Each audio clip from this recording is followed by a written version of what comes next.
Hi everyone, so today we are having the first try in this genre, so it's a podcast. And what I would like to discuss is the new release from Tamiya. It's kit number 24370, which was announced just a few weeks ago, or maybe 1 week ago, depending when you're listening, but it's a Porsche 911 GT3 RS. It's the latest version, and that's what was the biggest surprise because everybody was not expecting this. There was the leak with the box art, but then it was removed and everybody dismissed it as the misinformation, but it turned out to be true. So this Porsche Coupe of 992 generation, it will be released in 124 scale. And it might be an interesting release for all of the car modelers because it's the modern model and it will be copied with the Tamiya precision. Nevertheless, there are several questions, and some of them were already confirmed by some people who received the first samples. So I would like to go through them and then also to discuss the possible, let's say, options for this kit, what can be improved, and why this model is interesting at all. So first of all, this Porsche will be released in 124 scale, as I said. It will be part of the sports car series and it should be quite detailed, so we'll get the full interior. We will get the metal transport, which are typical for Tamiya kits. We should get 4 color options for the side logos, and we should also get some of the suspension elements copied. And why I am so specific about what will be copied is that we will not get any details for the frunk or for the engine. So yes, I know on the GT3 RS there is no frunk in the front, nevertheless it's still possible to copy in the inner structure. I wonder if all of those air inlets will be actually copied, so we will see. And as for the engine, I think it could have been a perfect opportunity to replicate the modern engine from this German manufacturer, but it looks like it will not be included. It was confirmed by several people. So this kit is more like the recent Toyota Supra or maybe some other small coupes, maybe Nissan 400Z.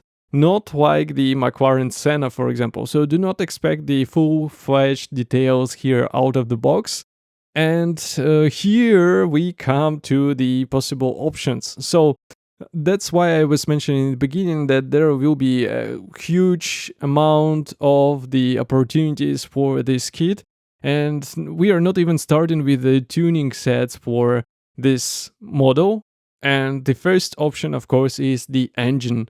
I wonder who will be the first, because in my opinion, this is the most obvious thing which should be improved on this car.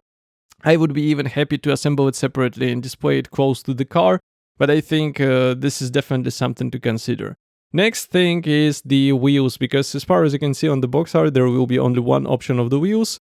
And if my memory is right, Porsche is actually offering several versions of the wheels for this model, and it will be cool to replicate at least the stock options and maybe even aftermarket. So let's see who will be first again to come up with this one.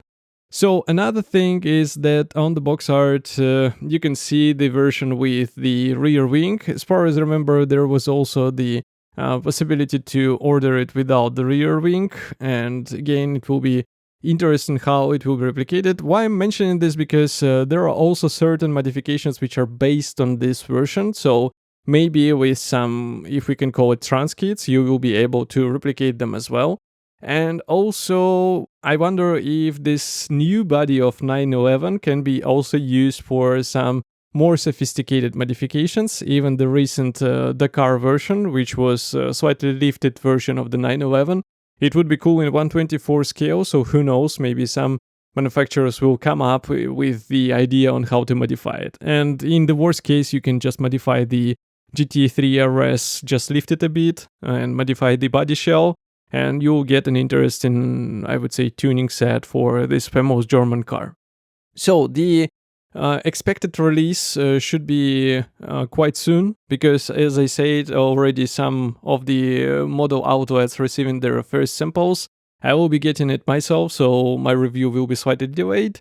But still, it is, I would say, quite a notable release, because I like when these modern, let's say, supercars are getting copied. And I think 911 is quite a universal subject which will be popular among modelers. Of course, I will be happy to hear your opinion about, first of all, the podcast, and the second is about this 911, whether you will be getting one for your collection. And I will see you in the next videos and maybe in the next podcast, depending on what will be first. So stay tuned and bye.